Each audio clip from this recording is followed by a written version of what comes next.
দিনটা ছিল কালী পুজোর। তো দুপুরের রান্না তো আমার হয়ে গেছিলো, এবার রাত্রের রান্নার জন্য বড়মশাই নিয়ে চলে আসলো পনির। তো চলো যথারীতি কাজু কিশমিশগুলোকে বেটে নিয়ে এবার পনিরগুলোকে পিস পিস করে কেটে রাখলাম। এবার এগুলো ভাজার পালা।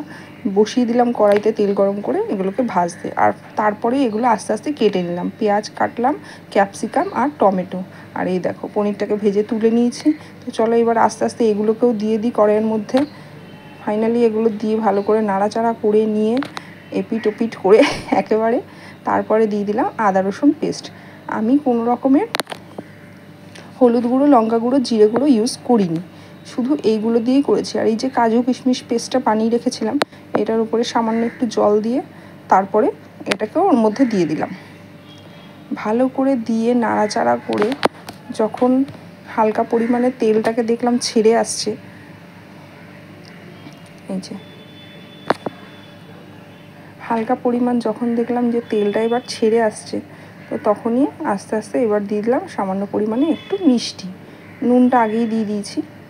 আর এই যে তেল যখন ছেড়ে এসছে তখনই একটু উষ্ণ গরম জল নিয়ে আমি এখানে দিয়ে দিলাম। যদিও খুব একটা ঝোলঝোল ব্যাপারটা হবে না, হবে একটু মাখো মাখো টাইপের। তো চলো জলও আস্তে আস্তে ফুটে গেল। এবার দিয়ে দিলাম আমি পনিরের টুকরোগুলো আর তার উপরে কেটে রাখা কাঁচা লঙ্কাগুলো, কারণ এখানে পুরো ঝালটাই হবে এই কাঁচা লঙ্কা, শুকনো লঙ্কার গুঁড়ো তো আমি ইউজ করিনি। তো ভালো করে এবার নাড়াচাড়া করে নিলাম। নাড়াচাড়া করে নিয়ে এবার কিছুটা কাজু আমি এরকম টুকরো টুকরো করেও কেটে রেখেছিলাম, সেগুলোকেও পনিরের মধ্যে দিয়ে দিলাম। আর সবশেষে এবার দেবো কাসুরি মেথি দিয়ে এবার নামানোর পালা, কারণ এটাই তো শেষ। চলো ফাইনালি আমার রান্না রেডি। একটু সময় সাপেক্ষ ব্যাপার, সময় লাগলো যদিও অসুবিধা ছিল না, কারণ রান্নাটা তো রাতের ছিল, দুপুরে তো এটা দিয়ে খাবো না। তো চলো ফাইনালি গ্যাস অফ করে এইবার একটু টেস্ট করার পালা যে আদৌ খেতে কেমন হয়েছে। যদিও এই এক্সপেরিমেন্টটা আমি ফার্স্ট টাইমই করলাম, এর আগে আমি এইভাবে বানাইনি, এটা আমার প্রথমবার বানানো।